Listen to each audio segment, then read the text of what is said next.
Yeah. So Tyler, you've been here in Straubing a couple of months now. So these first couple of months, what has it been like for you, and how does everything, compare to Nuremberg, so to speak, on the ice and off the ice as well? Yeah, it's been great so far. Right when we first got here, I think everybody that was new coming in felt very welcomed by the team and the staff and everybody around the organization. So that's all been great. And then there's just a little bit of a learning curve, a little bit of adjustments here and there, but other than that, everything's just been great. So really like my time here so far, and looking forward to the rest of the year. And off the ice, obviously, it's kind of a smaller city compared to Nuremberg, a little bit of a different vibe. So how have you been enjoying that? I like it a lot. It's like you said, it's smaller, but I know my way around already pretty well, so there's not too many places you can get lost. So I like it a lot. The guys have a lot of fun around the city, and those first couple weeks were really fun with the big fest going on. So so far, I really enjoyed my time. So after the first 4 games in the league, if you look purely at the numbers, it's the most even record it could be, with 6 out of 12 points, even with the goal differential. So if you look back at those 4 games and you have to analyze it, is the glass half full or half empty? Half full for sure. It's still really early. We're still working on some things. I think that all those games are really competitive, really close, and it could have gone either way. So.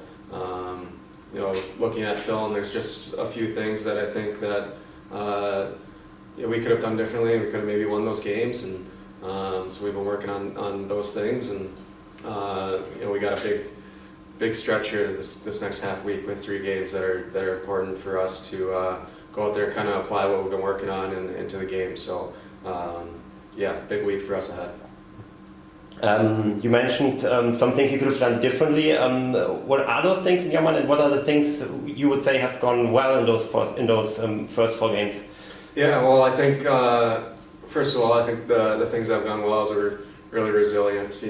There's been multiple times where we've been down goals and have been able to come back and make it a game, or just being able to stay in those games, stay competitive. But there's nothing that's big that's sticking out. I think it's just little details that we can get better on, and those are the things we've been working on. How have you felt personally on the ice in those first 4 games? How happy are you with your personal start?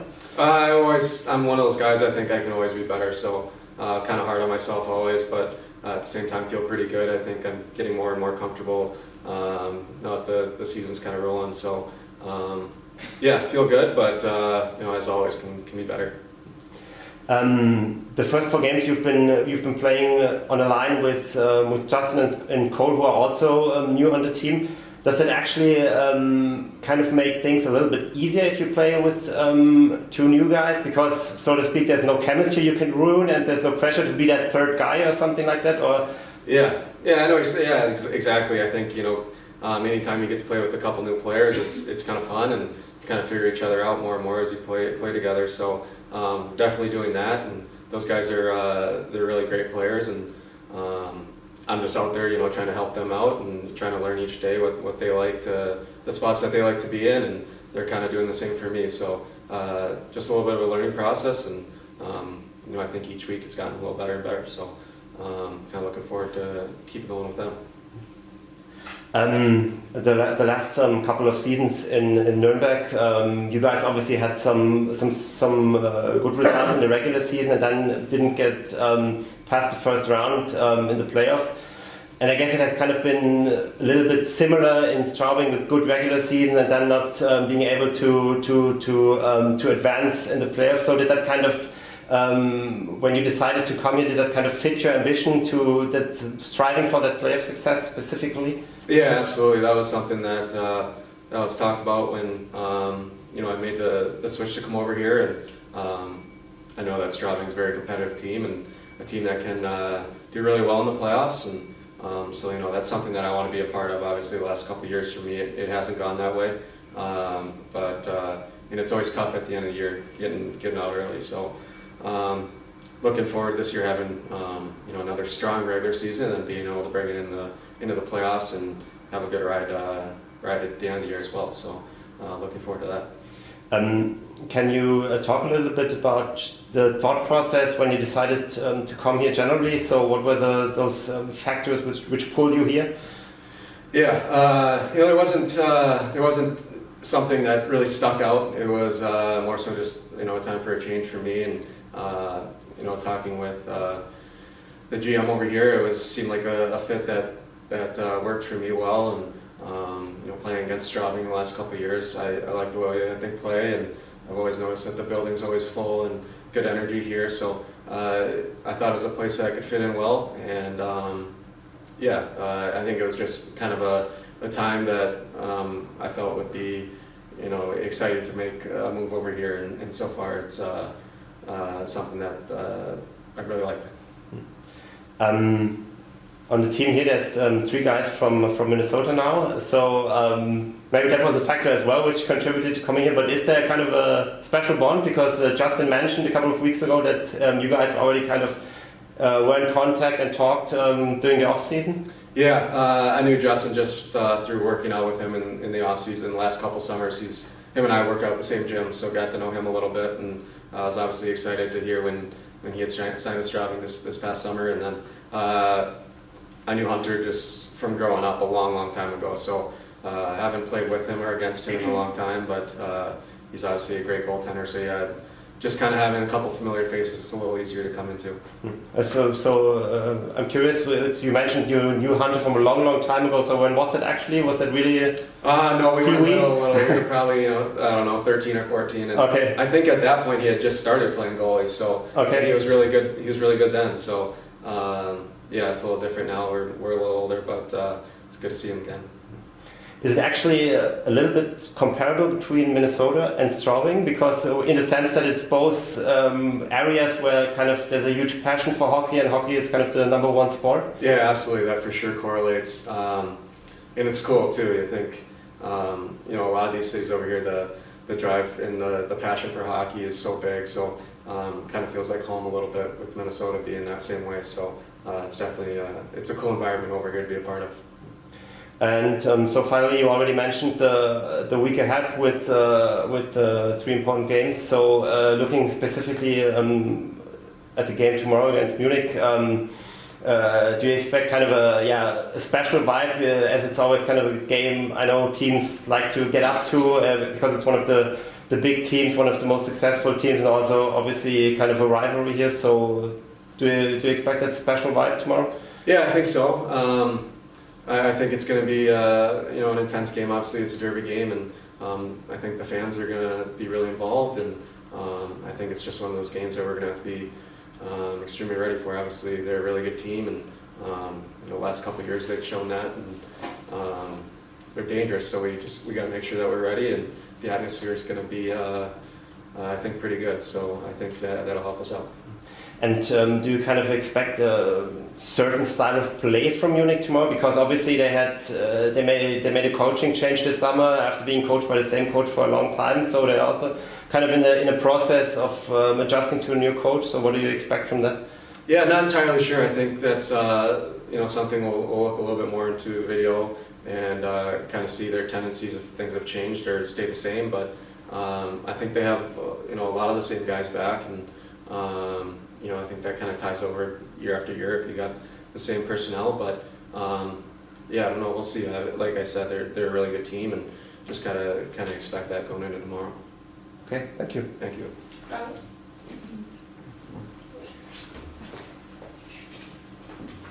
Just one question, or typical hockey question. It's quite untypical for a guy from Minnesota that he is a fan of the Green Bay Packers. How does this come?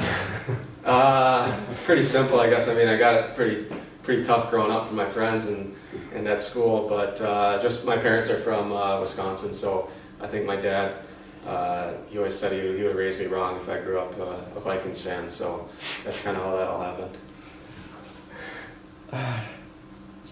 Okay, dann kannst du eben Joe. Okay, Tom. Steffen hat es gerade schon angesprochen, sehr ausgeglichene Bilanz zum Saisonstart nach 2 Wochen. Auch das, dass man sich auswärts schwerer tut als zu Hause, ist ja nichts Neues jetzt hier. Wie fällt dein erstes Fazit zu den ersten beiden Wochen aus und worauf lag jetzt der Fokus im Training diese Woche? Ich denke für unsere Mannschaft mit 10 neuen Spielern, wir spielen sehr gutes Eishockey. Ich kann mich überhaupt nicht in irgendeine Richtung beklagen. Unser Wille, unser Kampf, unsere Motivation, Entschlossenheit, alles ist vorhanden und ich denke, dass wir haben 4 guten Spiele gespielt und 3 sogar sehr guten Spiele gespielt und ich denke, dass vom vergangenen Wochenende unser Spiel Freitag war unser bestes Spiel in der Saison und wenn wir blicken zurück, es war einer von den besten Spielen in den vergangenen paar Jahren. So die Leistung stimmt, die Charakter und die Motivation und diesen Siegeswille und Opferbereitschaft war auch gesagt nach dem Spiel gegen Frankfurt. So, es war, so läuft es wie ein Eishockey, man spielt ein super hervorragendes, gutes Spiel und das Ergebnis fehlt nicht wie es sein sollte. Und dann in dem nächsten Spiel, man spielt gut, aber die andere Mannschaft ist etwas bissiger und spritziger in Situationen, aber dann ist die Opferbereitschaft und diesen Siegeswille und der Moral hineingetreten und man kann nicht schlecht spielen und gewinnen in dieser Liga, man muss gut spielen und ich denke, dass wir haben gut gespielt, aber die andere Mannschaft war auch etwas besser. So in den ersten 4 Spielen, ich denke, dass alles baut sich auf in die richtige Richtung und wir freuen uns, wir sind sehr gespannt und excited über das Derby morgen Abend. Und ja, vielleicht nochmal kurz anschließend zur Trainingswoche, worauf lag so ein bisschen der Fokus diese Woche? Natürlich, wir haben dementsprechend vorbereitet auf München, aber wir haben auch in diesen kleinen Details fokussiert, wo wir uns verbessern wollen und das ist ein Bauprozess über die gesamte Saison mit 52 Spielen, aber in gewissen Situationen von den vergangenen 3 oder 4 Spielen haben wir Training etwas umgeschaltet in eine gewisse Richtung, aber unser Training ist Battle, Skating, Speed, Intensität, bringen Scheiben zum Tor, gut stehen in der Abwehrzone. So, alle diese Facetten sind vorhanden im Training, aber wir haben die vielleicht gestartet mit einem anderen Ausgangspunkt, wie die Mannschaft reagiert. Aber es war nicht besonders auf einmal 180 Grad in eine andere Richtung wegen die kommenden Wochenende, aber wir haben die Trainingsdauer etwas reduziert. Wir haben auch die Off-Ice-Workouts dementsprechend dosiert, weil wir haben 3 Spiele in 5 Tagen. Um nochmal auf ein spezielles Thema zurückzukommen, ich habe gerade mit dem Sandro vor der Saison gesprochen und er hat gesagt, man will vielleicht heuer sehen, dass man nicht mehr so viele Tore erzielen muss, um Spiele zu gewinnen. Ich denke, das Spiel am Sonntag war jetzt dafür ein gutes Beispiel. Bist du insgesamt, gerade was jetzt das Unterzahlspiel angeht und die Defensivleistung und zu dem frühen Zeitpunkt und jetzt speziell mit dem letzten Wochenende zurückblickend sehr zufrieden? Sehr zufrieden. 93% Penalty Kill, Nummer 1 der Liga mit Schüsse gegen unser Tor. Das ist unsere Identität, unsere Mentalität, Defense first, Counter Offensive, aber auch in die andere Richtung. Wir sind auch erst und zweit in der Liga mit Corsi in der Angriffszone und Schüsse auf die gegnerische Tor. So die gesamte Spiellauf und Philosophie stimmt. Was man sagen kann, was noch nicht ganz stimmt, ist dann der Ertrag der Schüsse, wenn man es jetzt so nimmt. Ja, ich denke, das kommt phasenweise. Nichts ist für immer und für mich, wenn wir 4 Spiele anders sehen würden, wo wir unterlegen und die Gegner hat mehr Schüsse, die Gegner hat mehr Chancen, dann ich würde schon die Philosophie oder unsere Sturmreihen, Verteidigungspaare, wir werden schon etwas reagieren und ändern. Aber die gesamte Philosophie und wir kreieren mehr Chancen als unsere Gegner. Und das ist das gesamte Schirm, wo wir uns verlassen können und gibt die Mannschaft Selbstvertrauen. Stimmt.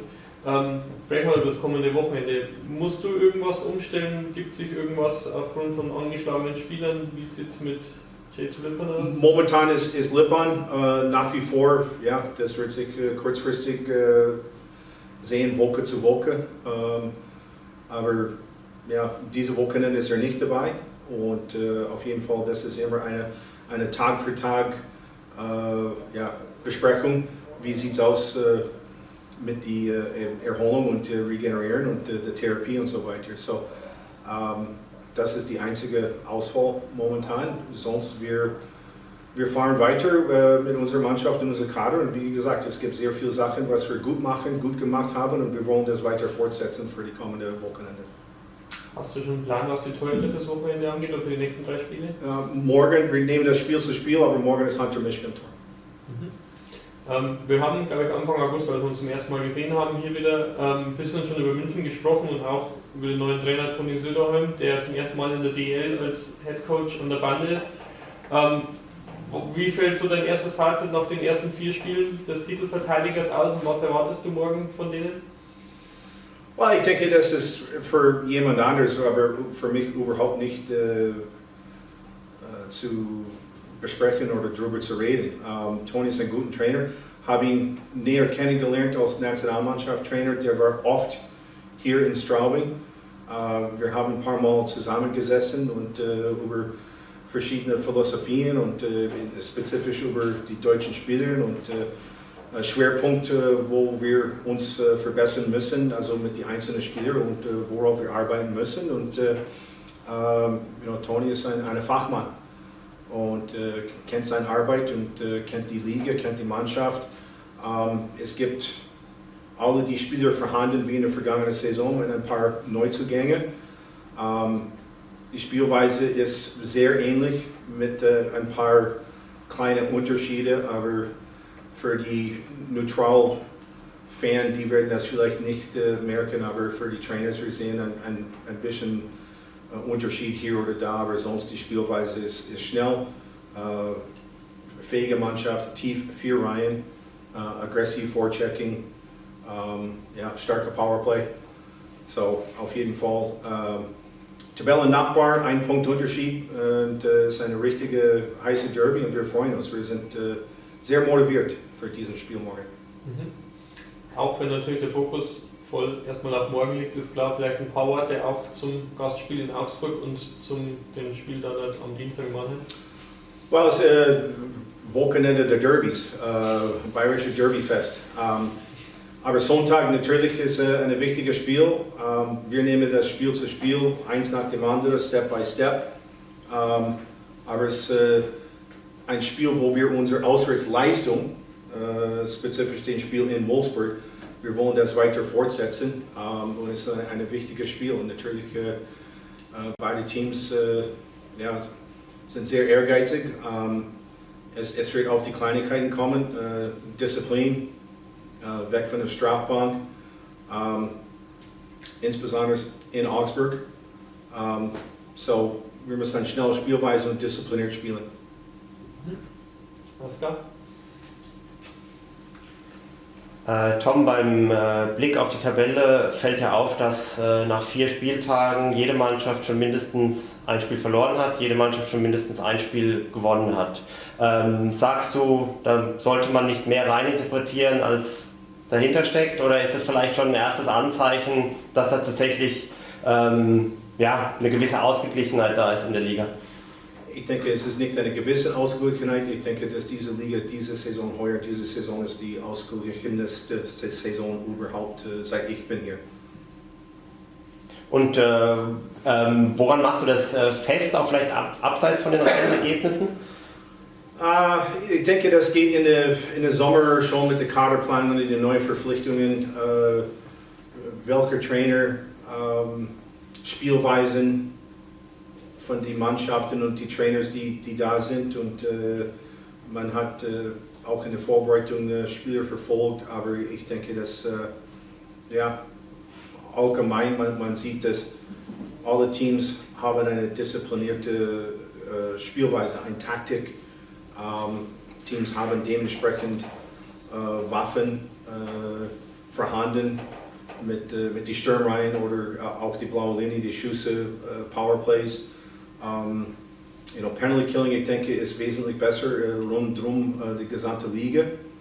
Man sieht, dass alle Teams rüsten auf und man kann vergangene Saison abhaken, vergessen. Es ist eine neue Saison und alles fängt wieder bei Null an vor 2 Wochen und jetzt geht in eine neue Saison und ich denke, das wird sehr viel Turbulenz, eine sehr wechselreiche Tabelle während der Saison.